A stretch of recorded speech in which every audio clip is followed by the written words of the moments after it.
Okay, hello. Shine it on the kids. Say hello, kids. Hello. Okay, back on me. On me the whole time, okay? All right, we're going to do our very first book chat. And today I wanted to tell you about my most favorite book, chapter book that I had when I was a kid.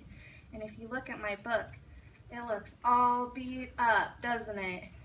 And that's why I put the picture up there on the smart board, because that is what the cover of this book used to look like before it got read so much that it got all beat up.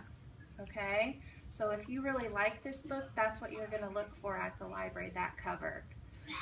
Okay? This book is called Pippi Longstocking. Please raise your hand if you've ever heard of this book before. Awesome. This book was written in 1950, and it is by Astrid Lindgren. The first time this book was written, it was not written in English. It was written in another language, Swedish. Isn't that cool? Yeah. I really like this book because it's about a little girl, and her name is Pippi. Everybody say Pippi! Pippi! And when I was a kid, Pippi was so cool because she's really, really strong. She has a little monkey who likes to climb on her shoulder all the time. And then she also owns a horse. And there's a part in the story where Pippi takes her monkey and her horse for a walk.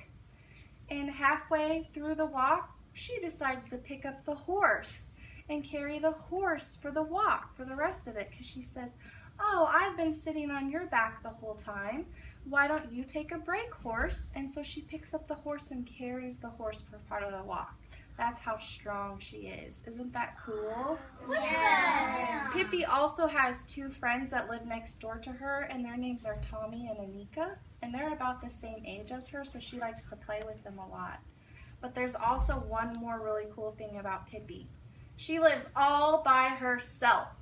Can you believe that? No. Her dad I knew is a that. sailor, and he sails on a big ship out in the sea. And she used to be with her dad on a ship, but then he got lost. And they don't know if he's alive anymore or dead. And so they drop Pippi off at her house, and they give her a big suitcase full of gold. And that's why you guys all have gold in your hands today. Show them, show the gold.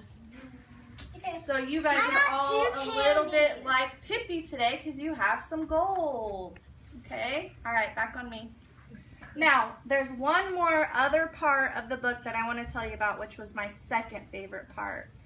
Pippi never went to school when she was little. Like when you're 5 and you start going to kindergarten, she never went.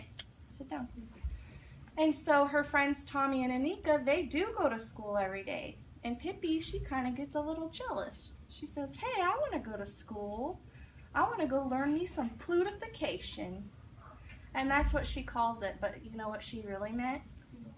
Multiplication. You know, so times, when you do times, like 5 times 1, 5 times 2, that's multiplication. And she called it plutification. So when I was a kid, I always liked to call multiplication plutification, just like Pippi. Last thing I want to tell you, the first time I read this book, I was a little kid. I was like 4 or 5 years old, and my mom read it to me at night. And then when I got bigger, I got to be about in 2nd grade, I checked it out at the library, and I read the whole thing from the very first word to the very last word. My poor book. In one whole night, I sat on the couch the whole night and read the book from the very beginning to the very end, one night, because I liked it that much. So if you think this book sounds cool, raise your hand. Okay, show them the hands. Okay, keep your hand up if you think maybe you want to read this book. Keep your hand up if you think maybe your grown-up will help you read it. Awesome. Okay, say goodbye. Wait, goodbye. Bye. Goodbye for me. Goodbye. Okay, push the button.